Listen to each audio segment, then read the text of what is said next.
Bonjour ou bonsoir. Aujourd'hui, la méditation sur « Et si notre ego était le problème ?» Pour en prendre conscience, installez-vous confortablement dans un endroit de votre choix.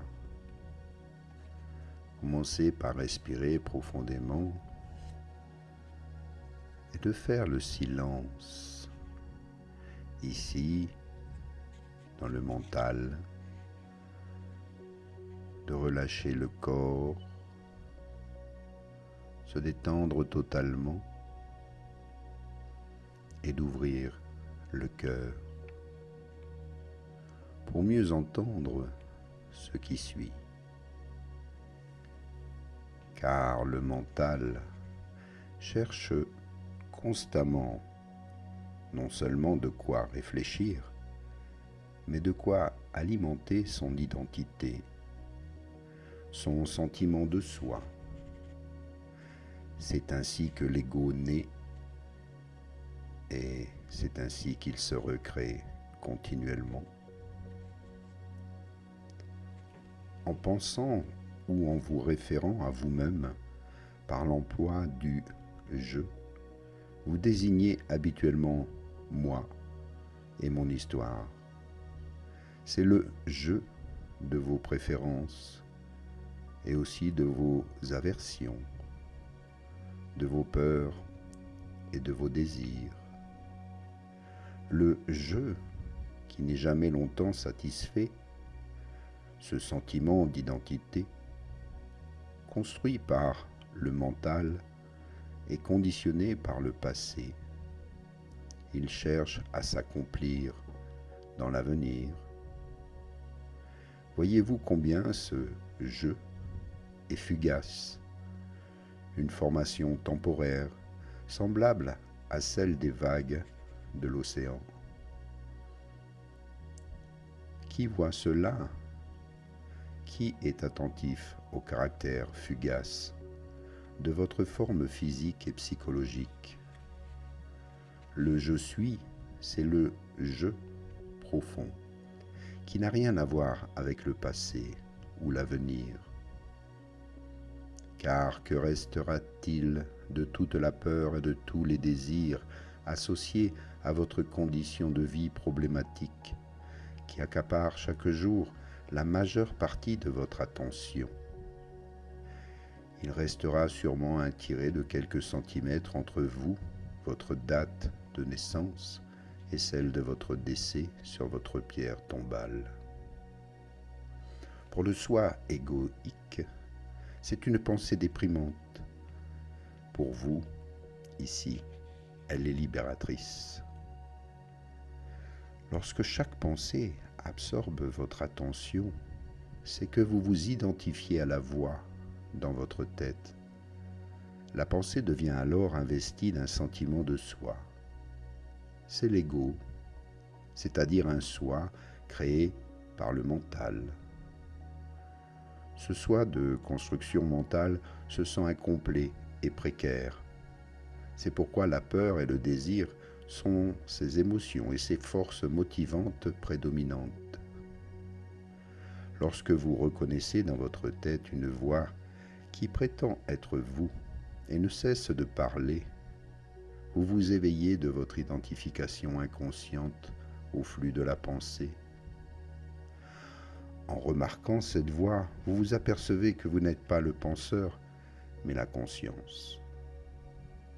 Savoir que l'on est la conscience derrière cette petite voix, c'est se libérer, être libre. Le soi égoïque est toujours engagé dans la quête. Il cherche à acquérir davantage pour se donner l'impression d'être plus complet.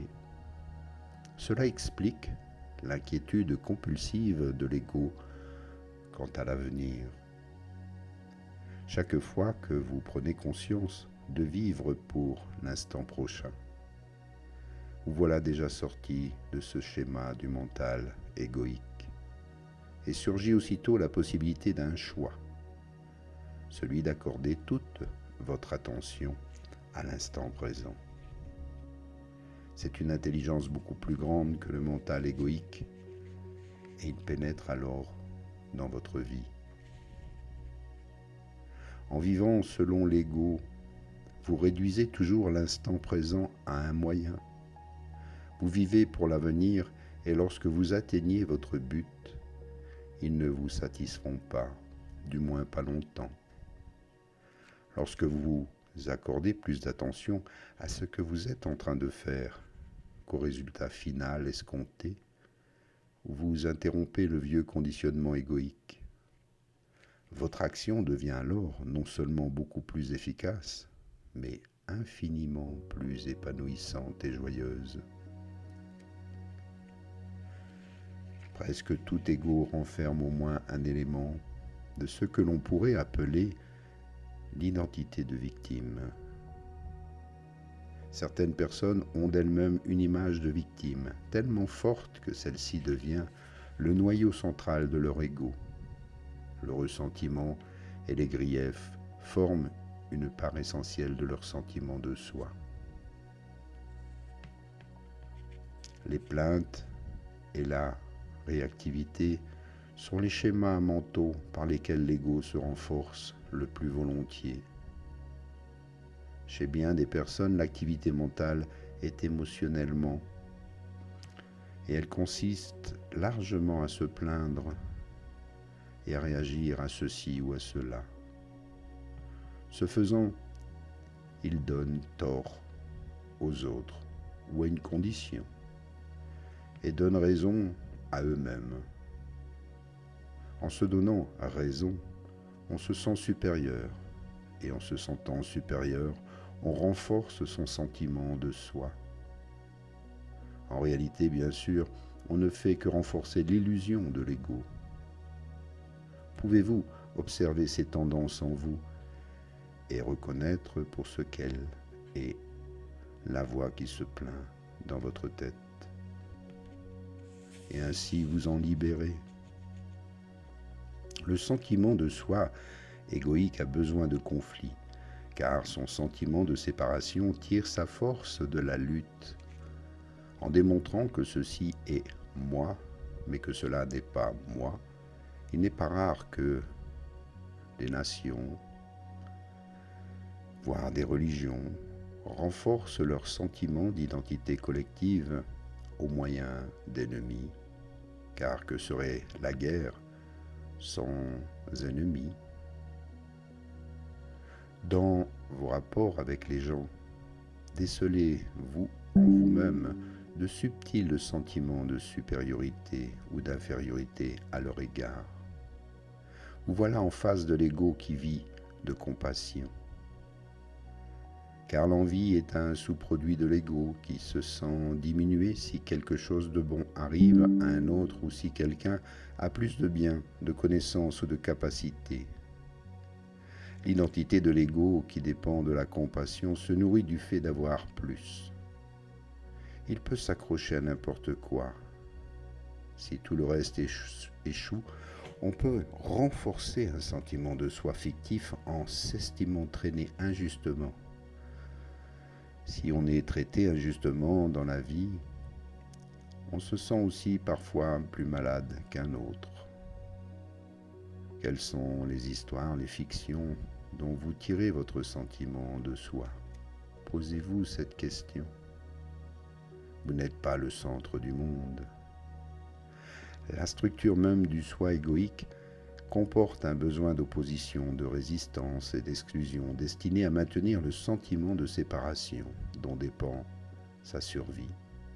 C'est donc moi contre les autres et moi contre eux. L'ego a besoin d'un conflit avec quelque chose ou quelqu'un. Cela explique pourquoi on recherche la paix, la joie et l'amour sans pouvoir les tolérer très longtemps. On prétend vouloir le bonheur, mais on est accroché à notre malheur. En définitive, votre malheur ne vient pas de votre condition de vie, mais de la condition de votre mental et de son conditionnement.